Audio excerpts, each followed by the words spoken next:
Hello and welcome to Nightly Scroll. I'm Hayley. If you're watching on X or on Facebook right now, come on over to Rumble. Rumble.com/Hayley is where you can watch Nightly Scroll in full, and you don't want to miss a second of what we have going on. Also, quick programming note, I am recording this earlier in the day today because tonight is our company Christmas party. So if there is some crazy breaking news story that happens at some point today and I don't cover it, I'll get to that tomorrow. But anyway, company Christmas party tonight. Very excited for that. And speaking of Christmas, the war on Christmas has begun, and Democrats are putting their woke spin on things this year. We're going to get into that. Also, Gavin Newsom is just digging a hole now, claiming that he's the most pro-trans governor ever. That's nothing to be proud of. But after receiving backlash for saying just that, his press office is doubling down. We're going to get into that as well. Also, AOC's campaign has racked up thousands of dollars in pricey hotel charges in Puerto Rico. I guess she's taking a page out of Jasmine Crockett's book. Put your phones on Do Not Disturb. Nightly Scroll starts now. DNC MS Now host Joy Reid, she shared this video to Instagram. And this video claims that the song Jingle Bells that we all know and love has a racist history. So here's a guy who's going to tell us all about how Jingle Bells is racist. So he's talking about how a Confederate soldier wrote this song to make fun of Black people. So here is what the video says. This plaque in Medford, Massachusetts honors where James Lord Piermont wrote Jingle Bells, but ignores its origins in blackface. What is that? Minstrelsy? Minstrelsy? I've never even heard of that word. I know minstrel, but minstrelsy? I've never heard it like that. Okay. In the mid-1800s, Piermont was broke and needed quick cash, so he turned to the hugely profitable world of minstrel shows. Okay. Then it says the song, first called The One Horse Open Sleigh, debuted in blackface at Ordway Hall in Boston in September of 1857. Okay. While actors in burnt cork used the song to mock and caricature Black people trying to participate in winter activities. Okay. The original lyrics theme of Laughing All the Way likely references a racist comedic routine known as the Laughing Darky. Piermont's other minstrel works like Kitty Crow and the Colored Coquette repeatedly I'm reading this and it's very far away. So this is why I'm like squinting. I told them earlier, I was like, oh yeah, I can read this. It's totally fine. Refer to Black people as the N-word and darkies. And then it says, then came the Civil War. Piermont abandoned his family who were Northern abolitionists and enlisted in the Confederate Army. And then he wrote this racist song, I guess, and it's now, over the time, it's been whitewashed, and now there's happy myths about its creation and how it became popular. Okay. I mean, the lyrics literally are jingle bells, jingle bell, jingle all the way. Oh, what fun it is to ride in a one-horse open sleigh. Jingle bells, jingle bell, jingle all the way. Oh, what fun it is to ride in a one-horse open sleigh, dashing through the snow in a one-horse open sleigh. They should have kept that name. One-horse open sleigh. It's the whole song. Over the hills we go, laughing all the way. Bells on bobtails ring, making spirits bright. Oh, what fun it is to ride and sing a sleighing song tonight. This was supposed to make fun of Black people participating in winter activities. I just don't really buy that. It's not that I don't believe that, you know, these kinds of shows went on. I mean, they obviously did, but I don't know. Every once in a while, a song goes viral, a Christmas song goes viral. It was, written in the 30s or whatever. What's the song that everyone Baby It's Cold Outside? Everyone gets all worked up over that and they want to cancel Christmas songs. Like I'm over cancel culture. You all know how I feel about it.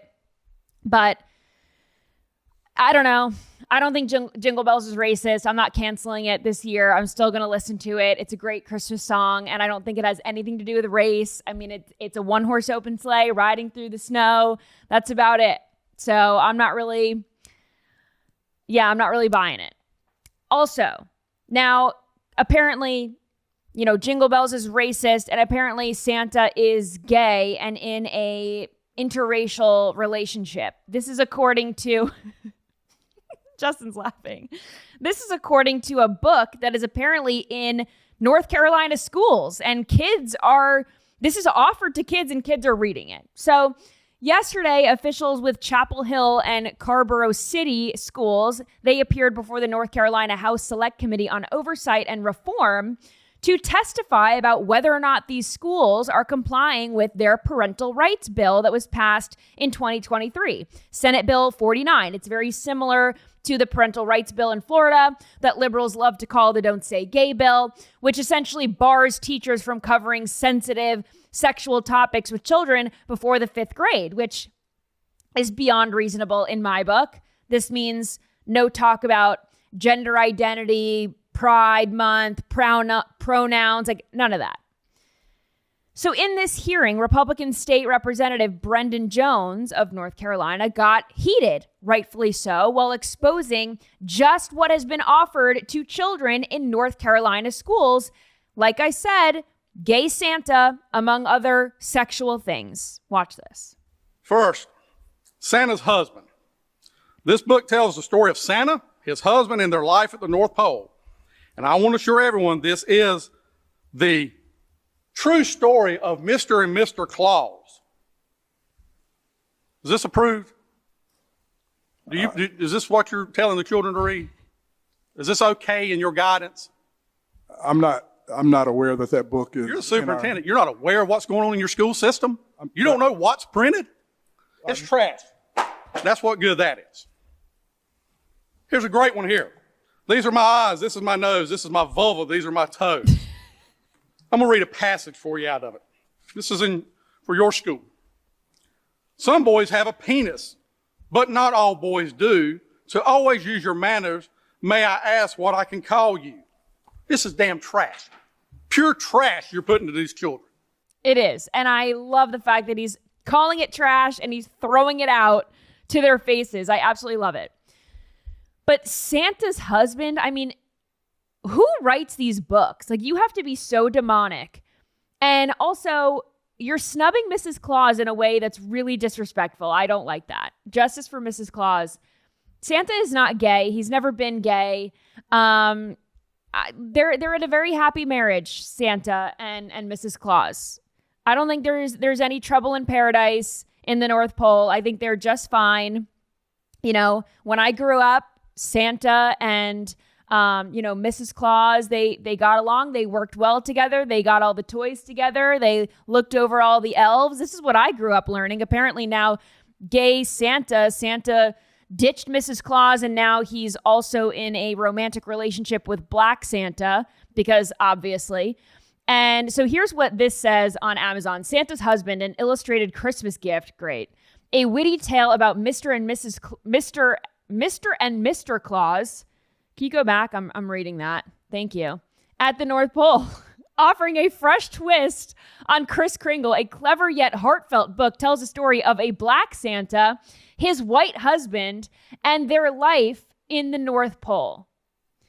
How many Santas are there? I'm just wondering. I thought there was one.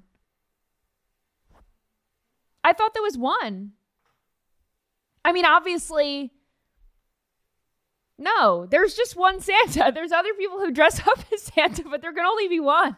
It's like Jesus. There's Jesus and there's Black Jesus too. And there's then if Santa and Black Santa. Right. But if you go back to that description, they were saying that this story is about Black Santa. Like, Black Santa is the Santa, and then he has a white husband. Just ignoring all of history, like snubbing white Santa. Santa's been white in pop culture. Yes, Saint Nicholas from South Sudan. Correct. Right? Right. Right, exactly. From Africa. He's Somalian. He's a Somalian immigrant. This is going to be the reboot. This seems like a Netflix reboot Netflix or something. reboot is going to be Santa and his elves are super corrupt and they're sending all of the toys back to Somalia. Yeah. I'll look forward to that one. That'll be really good for the kids. And it turns out that McDonald's also hates Christmas. This is McDonald's in the Netherlands. And apparently they put together this AI advertisement, which is very bah humbug, if you ask me. Watch. It's the most terrible time of the year. All the shops turn to mayhem, even Santa knows space, and the tree redecorated your place. It's the most terrible time of the year. The roast turned to charcoal, and the cookies burned too. Freaking chaos, it feels like a zoo. It's the most terrible time of the year. So you flee from the madness, the lights and the cheer, and hide out in McDonald's till January's here. So it's the worst time of the year, Christmas time, and this ad depicts people struggling to get their Christmas tree home, their Christmas tree not fitting in their home, them getting, like hung up in their Christmas lights, getting all tangled, getting their jacket stuck in a bus while carrying Christmas packages, dropping the Christmas packages. Someone's making desserts, having, batter splash in their faces. I would say for most families, getting your Christmas tree is a very joyous moment. It always was for me as a kid, picking it out, going to get it, very fun.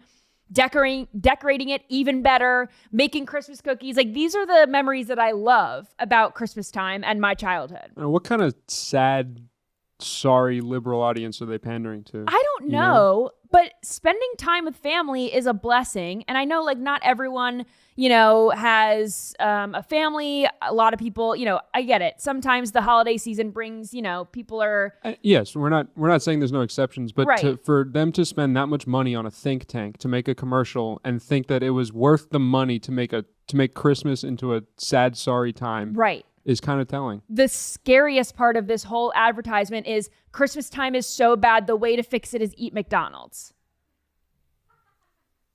That's what they're selling. Christmas is so bad, your family sucks so bad, your food sucks so bad, come to McDonald's, we'll make it better. That's the whole point. If your food is that bad that you need to escape your family and eat McDonald's instead, that's really bleak. If you really need an escape from Christmas, that's why Chinese restaurants are open on Christmas. Correct. But you shouldn't need an escape. It's one day a year. And I love the Christmas season. I absolutely love it. And this was McDonald's in the Netherlands.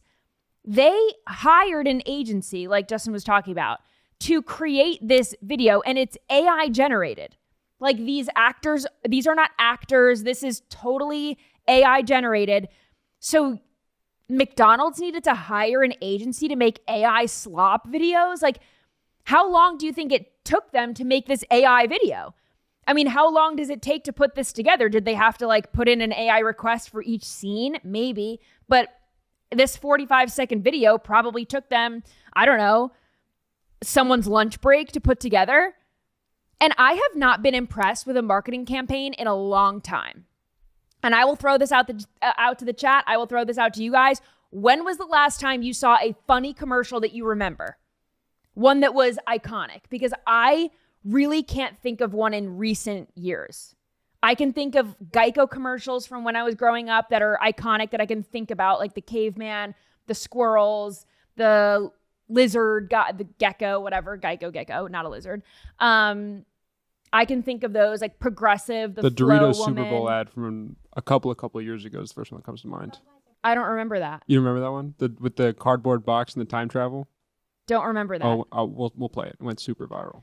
Okay. So again, these are few and far between. And I would say that Super Bowl commercials, with all the money that are behind them, are just okay now. Like, that was from a few years ago. I can think of 2 Super Bowl commercials that I remember from last year. One was the Alex Earl one because the Carl's Jr. brought back Hot Girls, which is great. And I remember it because I covered it because it was like, you know, the war on woke is over. And Carl's Jr. was bringing back like girls with their boobs out. And that's, you know, we welcome these kinds of things now. And in Trump's America, Make America Hot Again.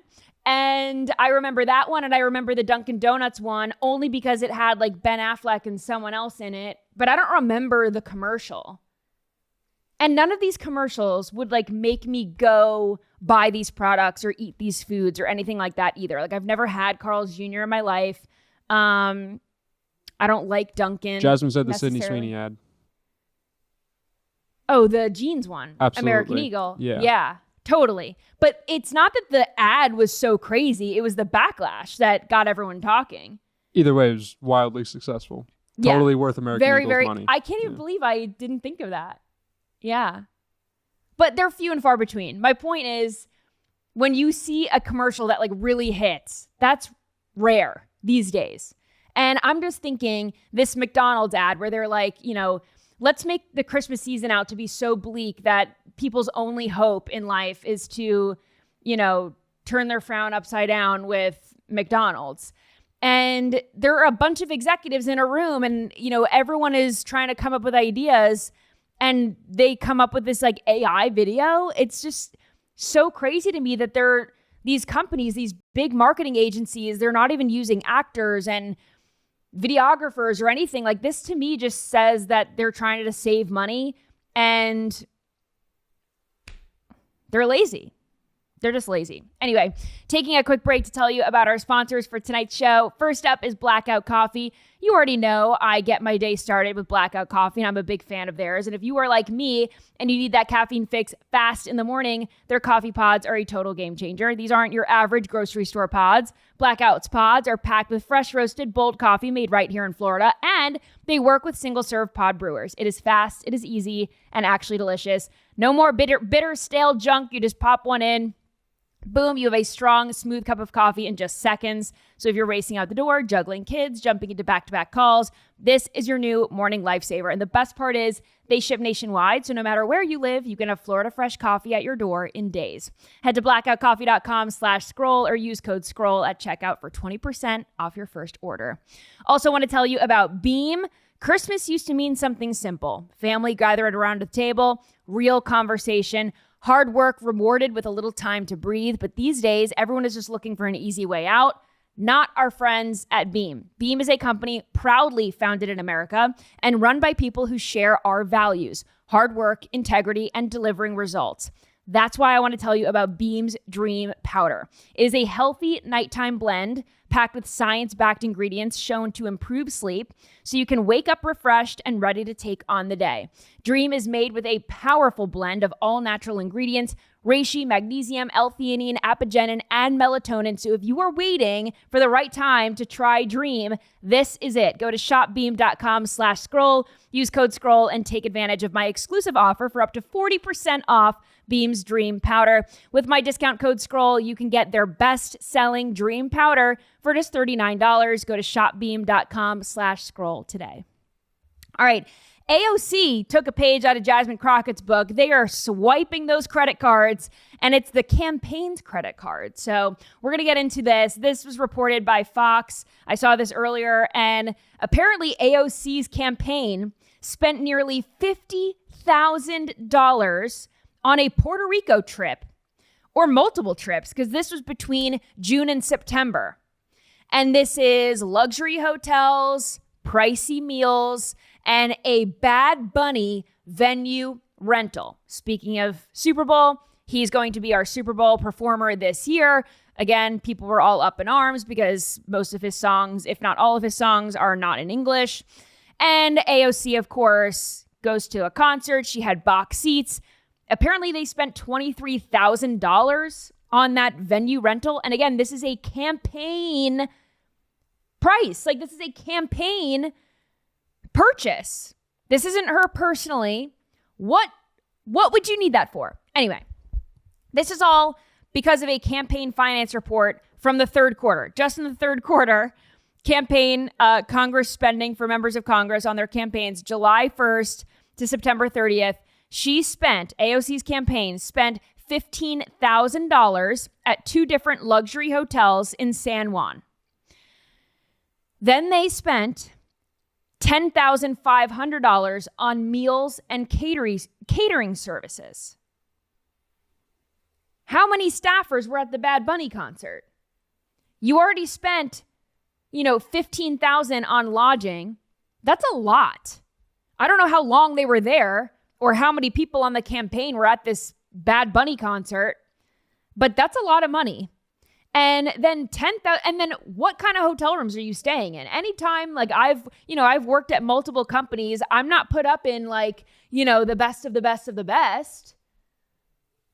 I don't know, like, why do you, if you're supposedly a public servant and you're working for a public servant, like, why are you staying at these ritzy places? I don't know.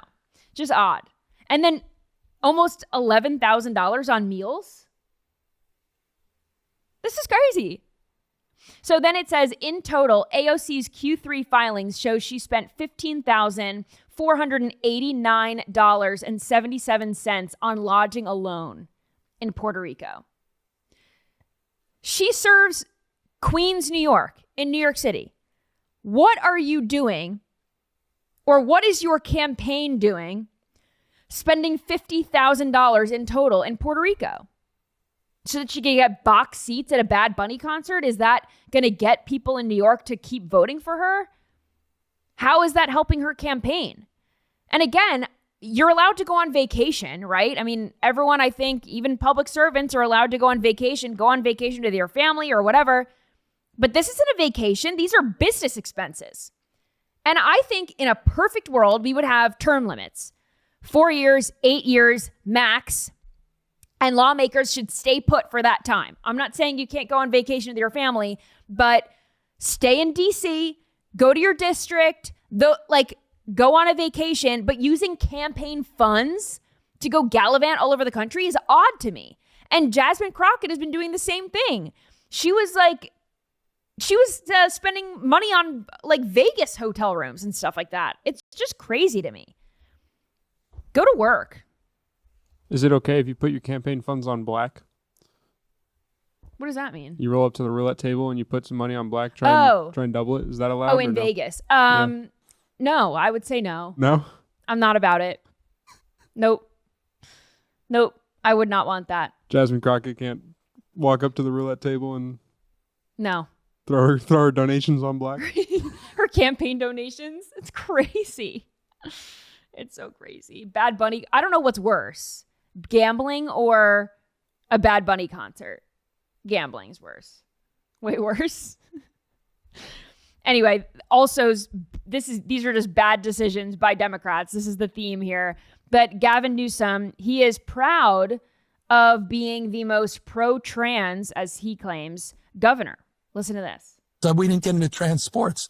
That's an issue no one wants to hear about because 80% of the people listening disagree with my position on this. But it comes from my heart, not just my head. It wasn't a political evolution. It was position being that I don't think it's I want to see trans kids. I have a trans godson. There's no governor that's signed more pro-trans legislation than I have, and no one has been a stronger advocate. I didn't know that Gavin Newsom has a trans godson. Can we look into that? Who is that? Who in his family has a trans kid? That just seems like something you pull out of your butt if you're a Democrat lawmaker, because no one can really prove it. You can just like say that you're trans or say that you're queer or something.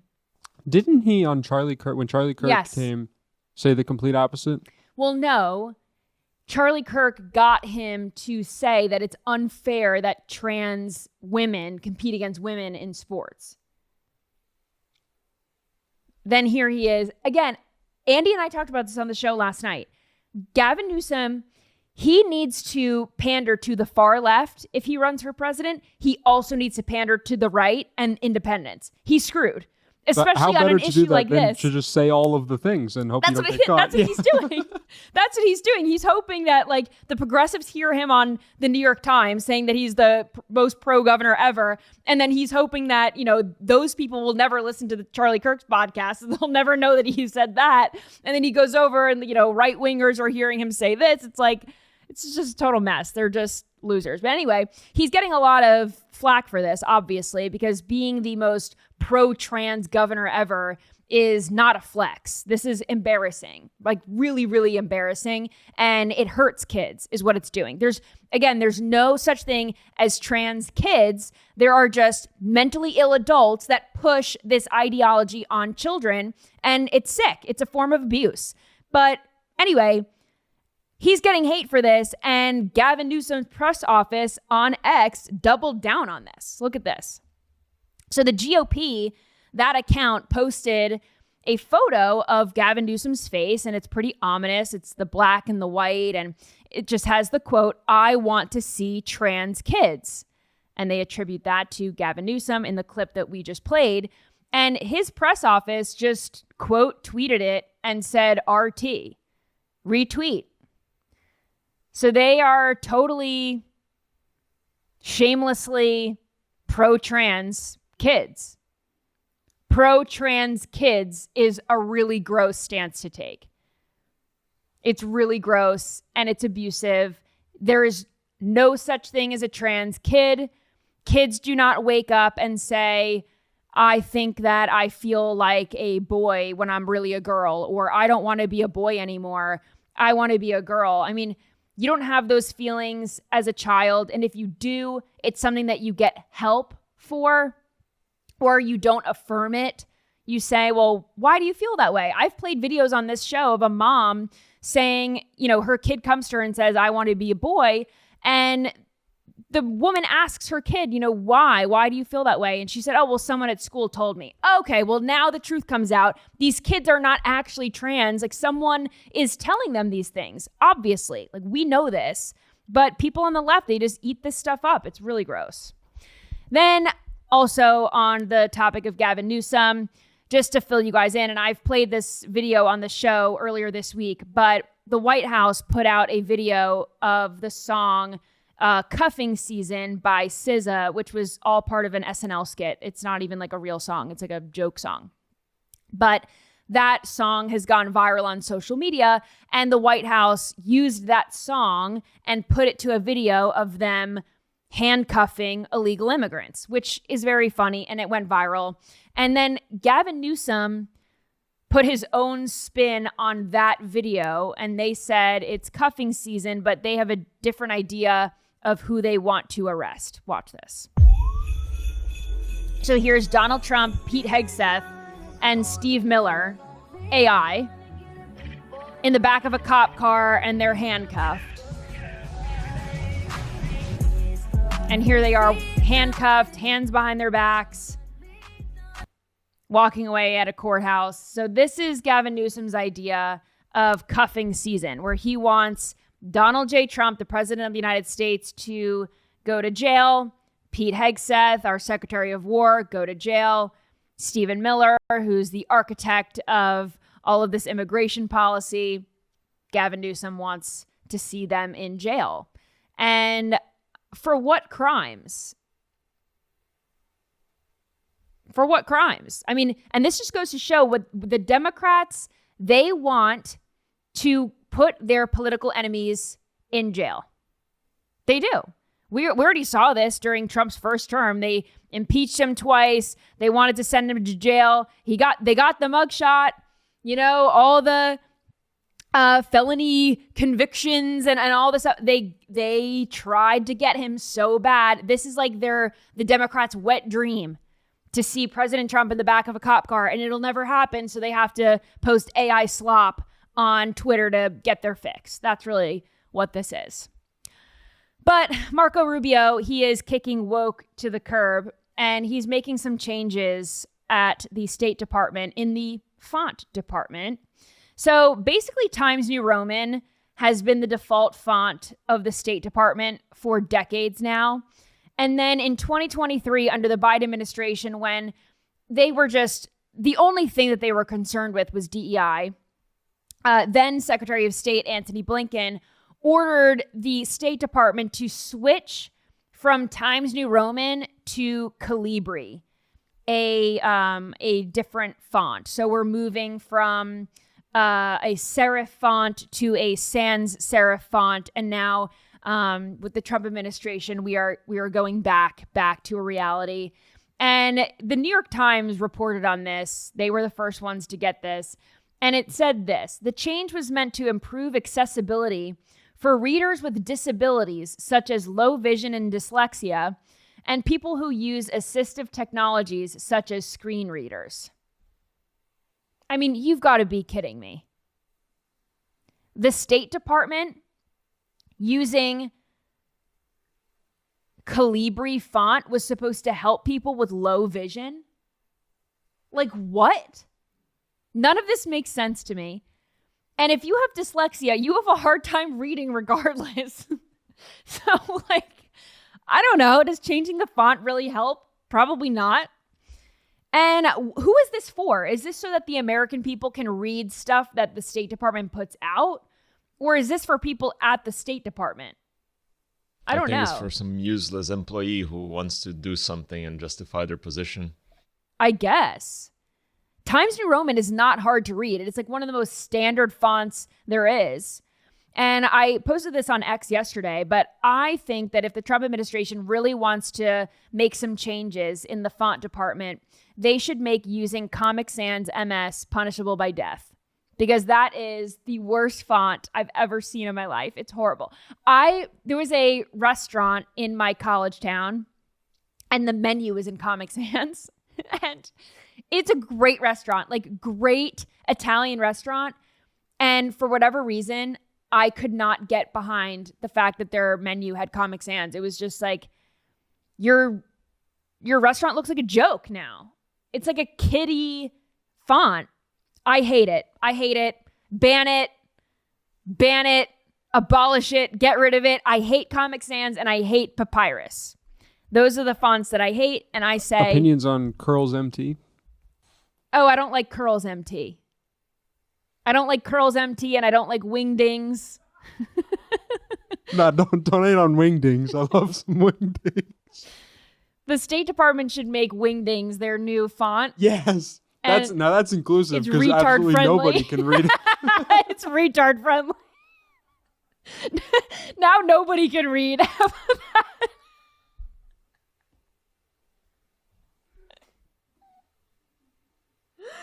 Oh my gosh, I'm so hungover. Like, this isn't even funny and I'm laughing. I'm struggling today, guys. Anyway, I'm going to move now to a more serious topic. Communications Minister Anika Wells in Australia announced that they are going through with a social media ban for children.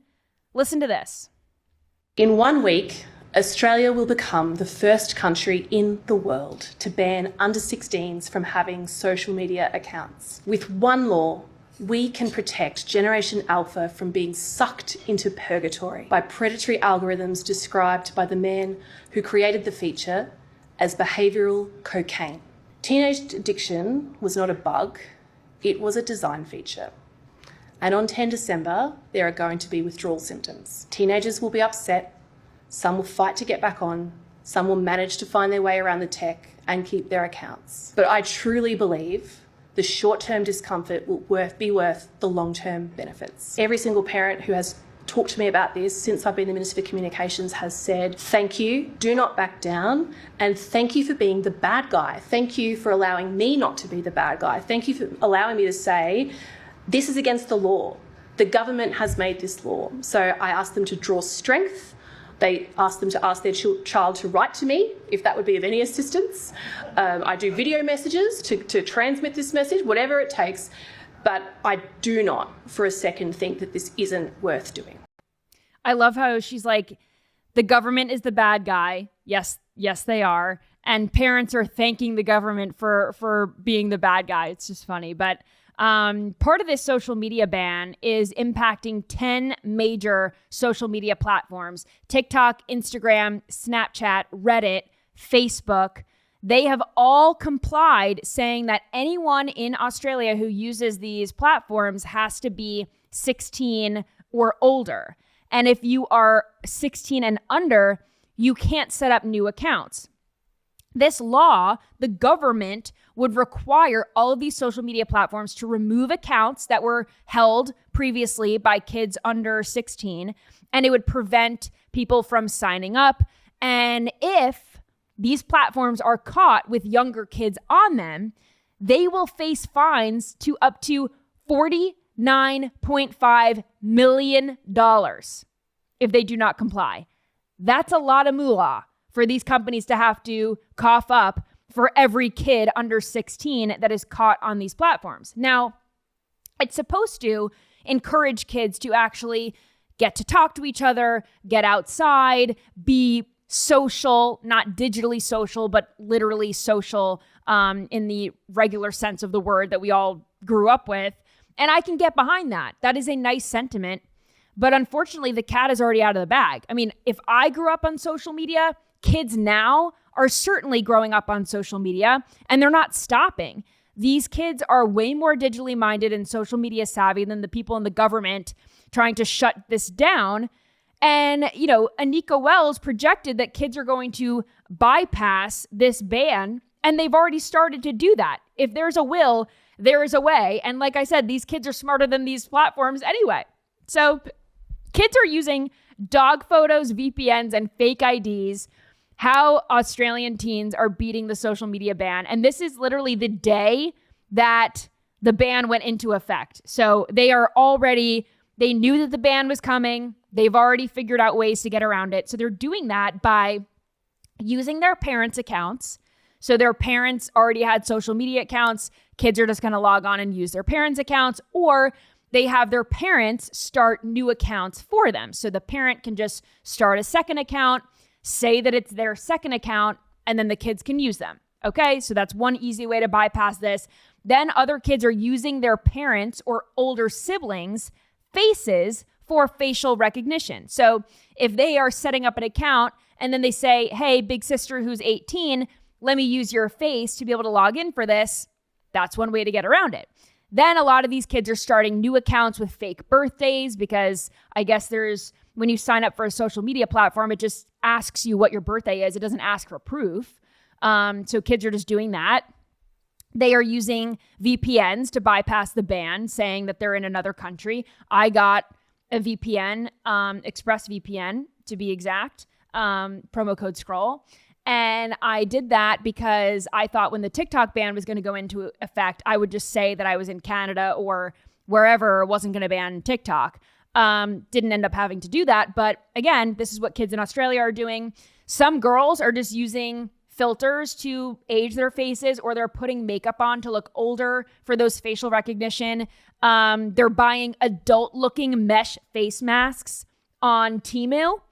So they're going on, these budget sites, and they're getting masks that look older, and they're getting into these social media sites. In some cases, kids are even using pictures of their dog to verify their identity, because some of the technology on these social media platforms isn't built to recognize dogs' faces. So that's another way that they're getting around it. It's just totally ridiculous. And it is undeniable that social media has negative impacts on people. Undeniable. I'm addicted to my phone. It's bad. It also has positive impacts on people. And I don't think that kids should be on social media at all. But is it the government's place to put a rule like this in place?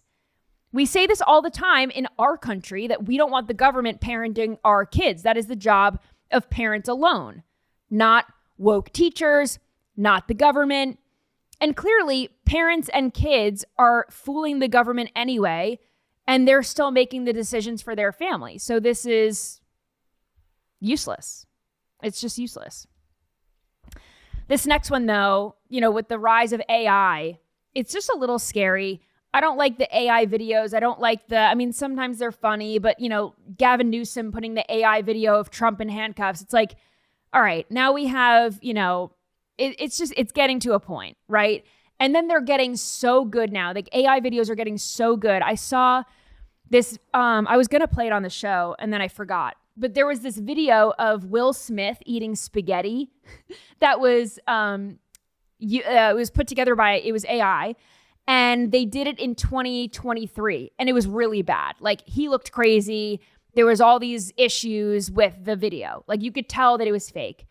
And then they used AI in 2025 to recreate that video of Will Smith eating spaghetti, and it looked very real.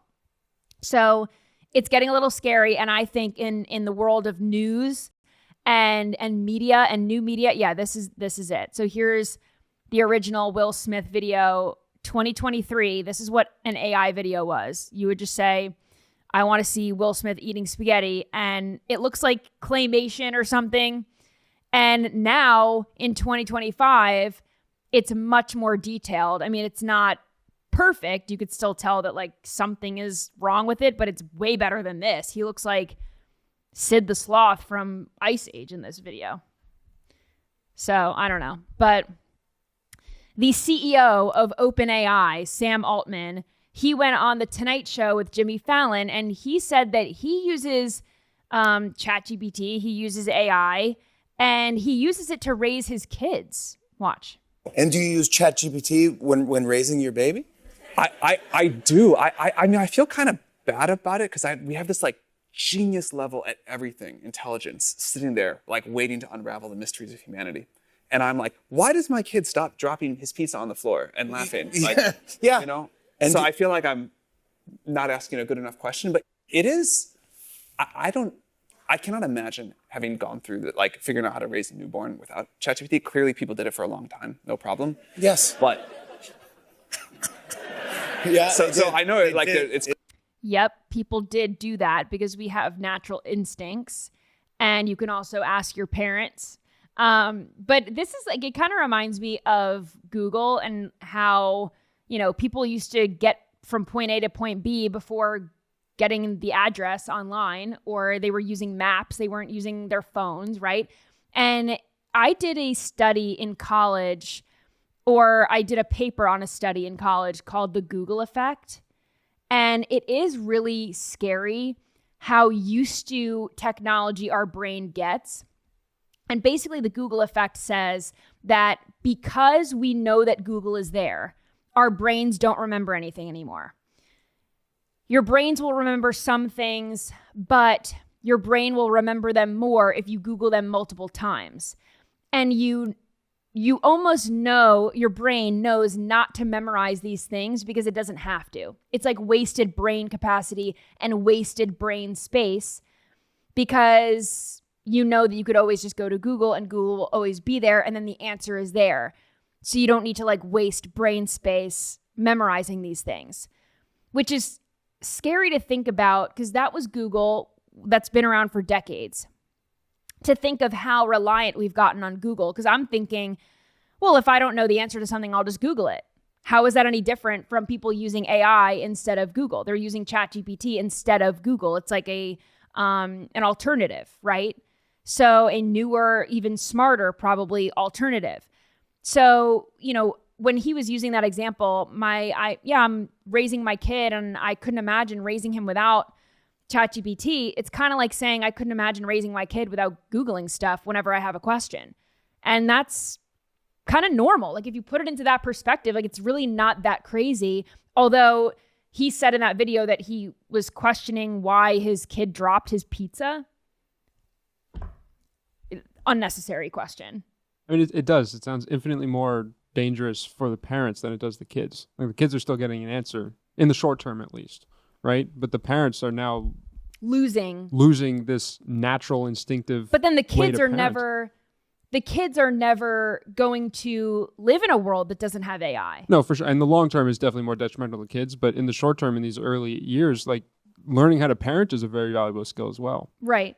And it's completely gone, at right. least in and this people used to world. use books, right? What to Expect When You're Expecting and all these other books that people read when they're, you know, having a baby. Okay.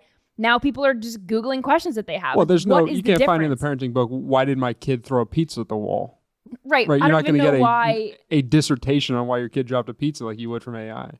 Yeah, but why do you even need to know that? Your kid just dropped something? Like, it's no correct. big deal. Correct. But Yeah. I mean, it's the fact that he's even asking the question is Right. pretty Kind of concerning. dumb.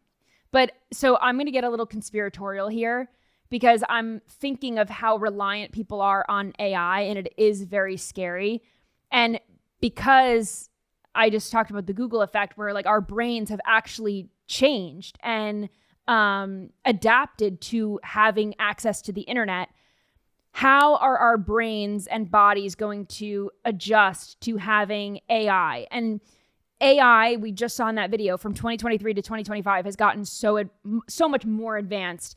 When you talk to ChatGPT instead of Google, like Google doesn't know you really. I mean, it could take your data and know some certain things about you, but people aren't talking to Google like a friend. People are creating relationships and rapport with their AI chatbot, where your AI knows when you're joking. Your AI knows when that guy is being sarcastic and he does videos asking his AI stupid questions. Like it's way more intuitive. And I wonder, are we going to get to a point where our brains are going to regress so much that we will need AI to operate on our behalf? Because I'm thinking about kids in college. Like, they're not even writing papers anymore. So then it's like, over time, like, this isn't going to happen overnight, but over time, people aren't going to be able to sit down and write 10-page papers. Is that like a totally necessary skill? I'm not sure. But it's interesting to think of like how our brains and our bodies are going to adapt, not for the better. We're going to be useless without technology. We're going to be completely useless without AI. And basically, we're going to like need robots like Neo to do stuff for us. Like, people are going to stop doing things because they have AI or robots or something to rely on. And it's just very scary. Anyway. It's WALL-E. WALL-E is... It is. Yeah. Yeah. We're all going to be fat and in floating chairs and telling little robots to do our bidding. Who knew it was a documentary? It was a documentary. Yeah, it's scary. Quick little update here in Florida. There is a stretch of road in Palm Beach that is going to be named after President Trump, which I think is pretty cool. West Palm Beach city leaders, they came together and they are going forward with plans to rename. It is a 4-mile stretch of Southern Boulevard, and it is going to be called President Donald J. Trump Boulevard.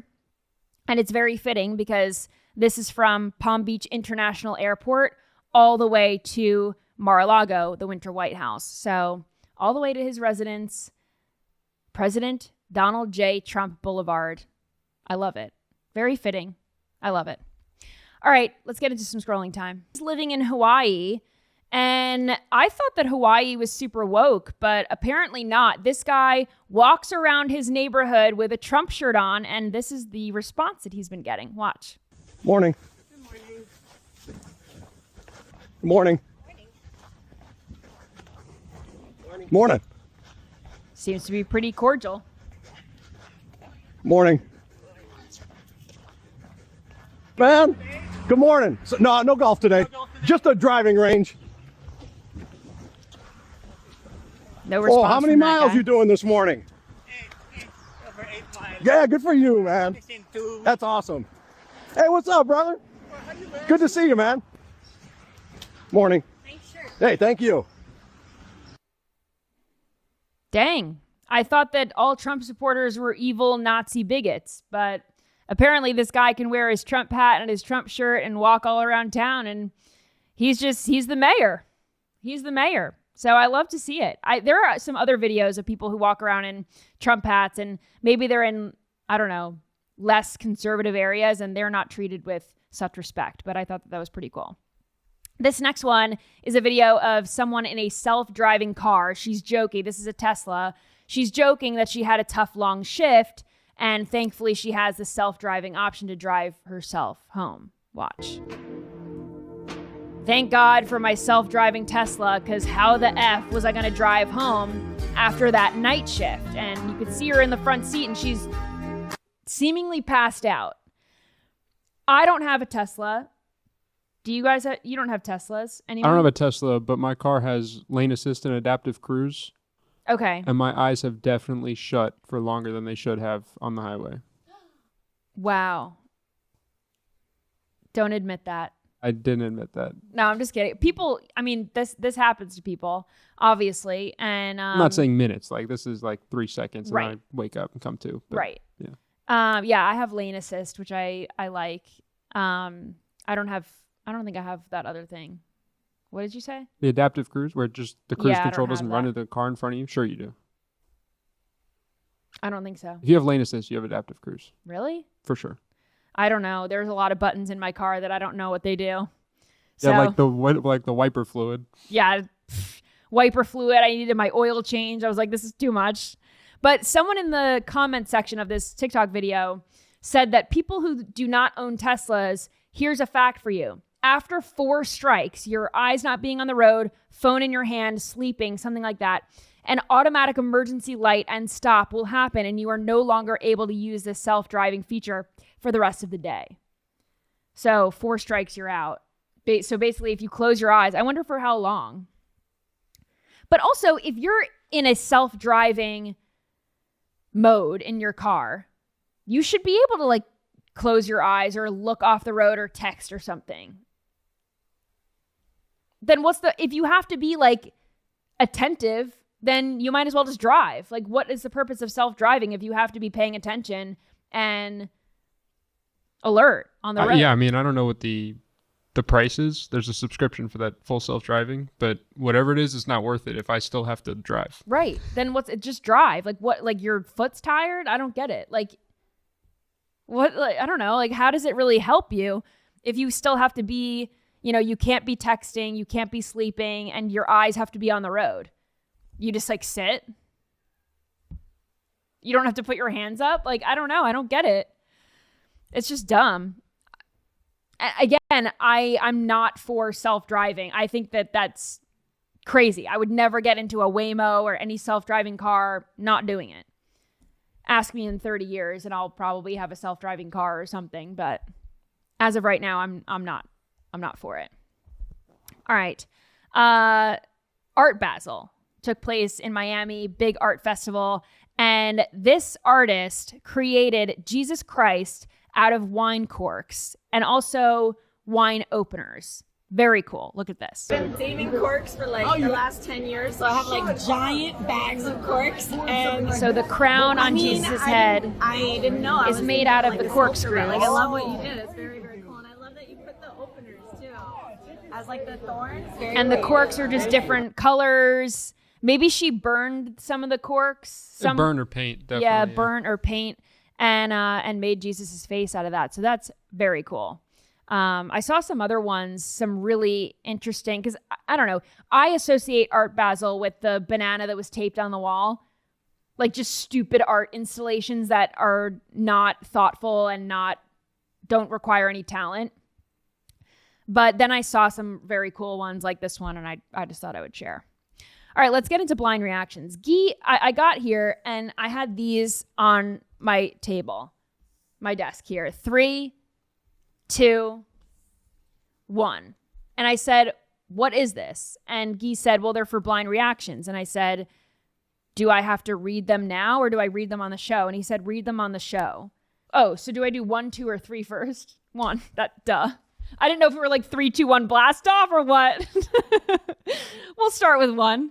Denzel Sigers is a 27-year-old former Navy medic from Atlanta. He says he went from 5'5" to 6'1" in a painful height augmentation surgery performed in Turkey for over $81,000. So he added, 6 inches to his height? Okay. Here's the TMZ interview with this fellow. Tough, long procedure and recovery and all. So why did you do it? It's just something I've always wanted since I was a kid. All the men in my family were taller, so I decided to do it for myself as well. You decided to do it for yourself. You obviously looked into this procedure. Am I correct with the way I'd always heard it? Ooh. Not that I was looking into it, but the way I'd always heard it was that it was 3 inches that they could add. You have found a way to add 7. It was 7 inches. No, 8.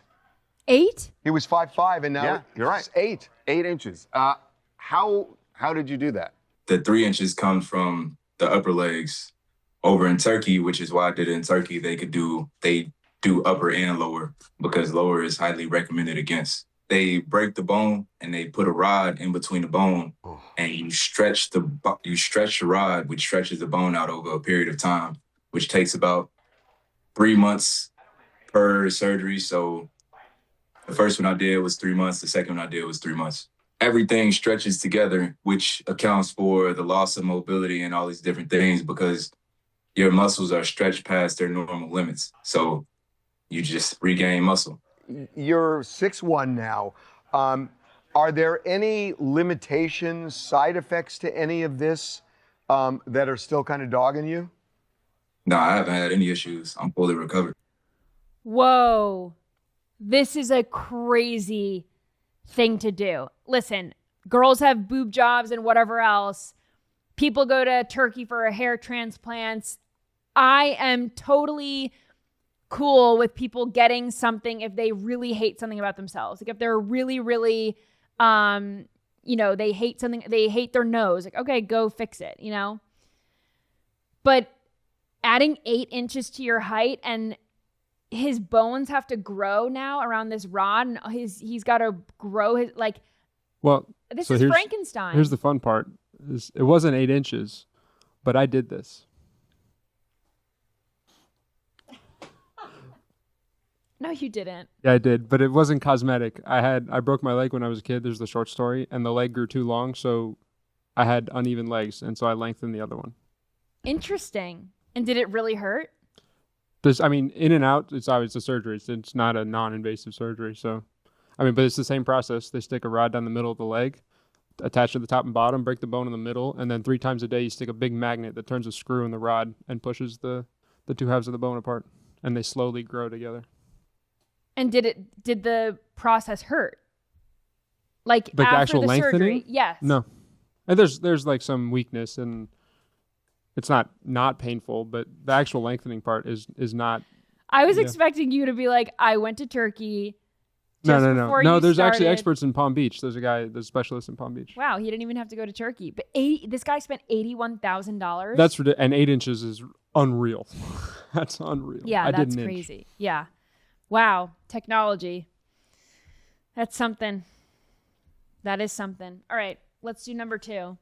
And this says, Khloe Kardashian got flirty in the comment section of California school teacher Jacob Meyer's social media post, and now the educator is shooting his shot with a viral response. Okay, shoot your shot. All right, so since my post kind of blew up and your comment went a little viral, my entire town knows about it. My students keep bugging me about it, and my family group chat's just been nonstop. I figured, why not shoot my shot? This Saturday, I have a staff holiday party, and I would absolutely love if you came as my date. If you can't make that work, then maybe Chris can add me to your holiday party. But in all seriousness, I'm going to be in Southern California during winter break, and I would absolutely love to hear how the rest of your day went. Wow, shoot your shot. He's very handsome. I don't know how old he is. Khloe Kardashian is how old?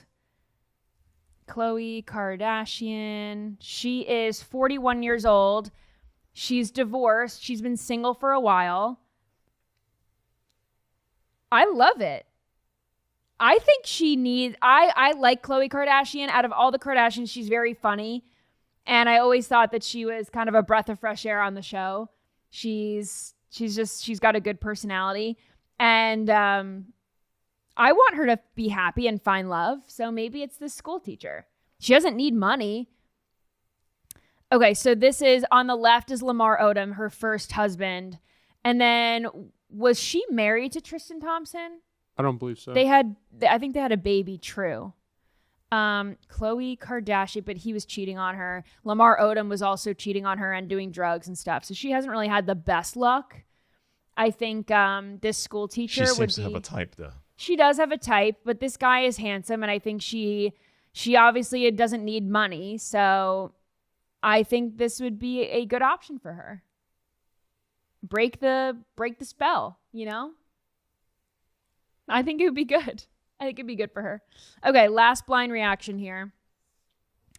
During a jump in Queensland, Australia, a skydiver's reserve parachute accidentally deployed and snagged on the wing flap of a Cessna Caravan aircraft at approximately 15,000 feet.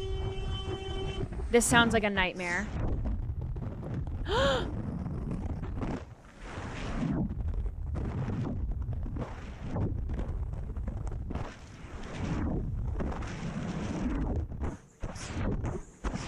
What happens? I mean, he's stuck on his parachute is stuck on the wing of the airplane. He's just hanging there. What happened? I'm no skydiving expert, but I believe every person has 2 chutes. Yeah, but if your chute is stuck to the cord. Oh.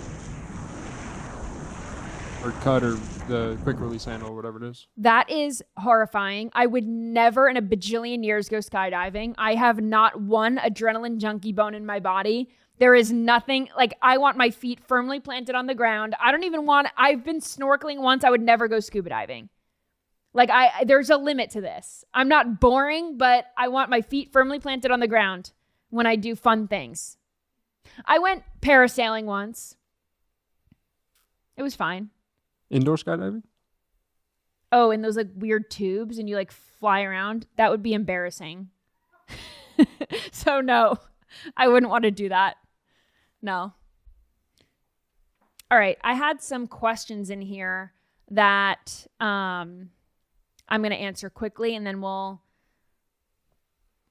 get going. So someone asked me on Instagram, my biggest pet peeve. They said, they were asking me what my biggest pet peeve is. And I have a lot, and I had a hard time actually coming up with them in the moment. But I feel like I should just have like a growing list on my phone and keep a track of them. But I hate when people say Reese's Pieces. I've already covered that on the show. I hate when people are slow, when they're slow walking, slow driving. Don't like that. I've already talked about this on the show. I don't like when people are slow to deplane. I don't like when people are talking on their phone or listening to videos and they don't have AirPods in. And I hate when you go out to dinner with like a big group of people and then people start, the check comes and then people are like, oh, well, I only had one drink and you had two. And then that bothers me. Like, especially if you're out with friends, it's like, we're friends. I'll get you next time. Don't worry about it. You get a drink here. I'll get the next one. I'm very just like chill about it. So nickel and dimers bother me. Someone asked me, are you Italian? Yes, but only a little bit. Like my last name's Italian. But I'm Italian, Irish, English, German, Scottish, just like white, basically. Bunch of white. Yeah. Someone asked, what part of your golf game are you happy with?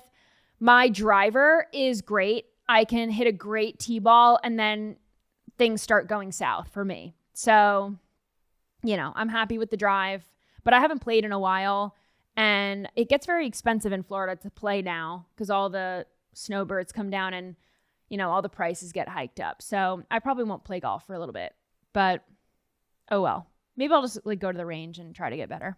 Someone asked me what the worst job I've ever had was. I've never had a bad job in my life. I've never had a job that I didn't like. I taught tennis and was a camp counselor when I was, in high school and college. I babysat. I loved that. I started interning in local news. I liked that. I worked at Fox. I liked that. Worked at Newsmax. I liked that. Hosting the show. I liked that. I've never not liked a job. So never had a bad job. And then someone said, what is your favorite Christmas season activity? And that would have to be driving around and looking at people's Christmas lights. And if it's nighttime and they have their lights on and I can see inside their house to see what their Christmas decorations are inside, I will also be looking at that. So peeping Hayley around Christmas season. All right. Thanks for scrolling along with me. You can follow me on social media at Hayley Carania on X, TikTok, Instagram, whatever, Truth Social. And I'll see you right back here tomorrow.